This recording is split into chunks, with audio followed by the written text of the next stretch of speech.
In this example, we are going to demonstrate how to solve for exam question number 20, which asks to calculate the yield to maturity. As with the last example, what we need to do is to set up a table with all of our known variables from the test question.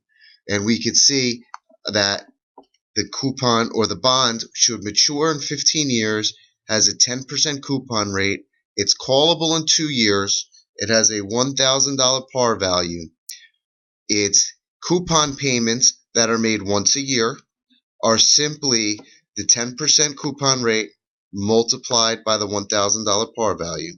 The yield to call is 4%, and the call premium is $100 or 1 year of coupon payments. As with our previous example, this needs to be solved in 2 steps.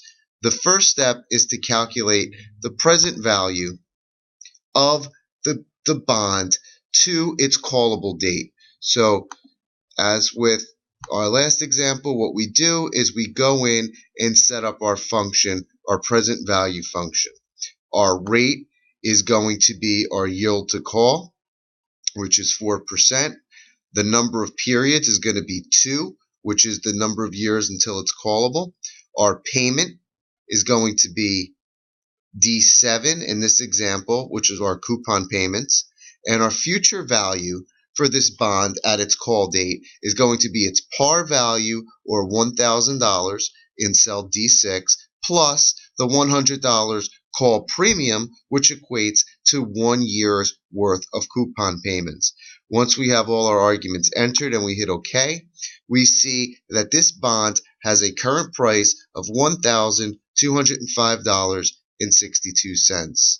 Our second example, our second step is going to be to calculate the bond's yield to maturity. For this, we go into our functions. Under financial, we look for the function that says rate. Rate will give us our yield to maturity, much like the I will when we're using our financial calculator.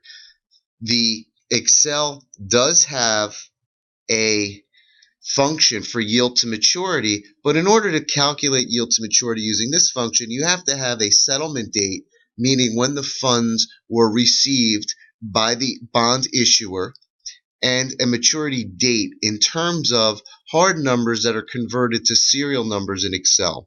Since we don't have this information and it's just generic, we're going to go and use the rate function. So once we find that, we're going to click OK. We know now our number of periods is going to be 15. Our payment is $100. Our present value is what we calculated in our last step. And our future value now is the $1,000 par value, because it's being held to maturity and it's not called. There is no call premium, so it's just the par value. We hit OK. We get a number. We extend out the decimal places.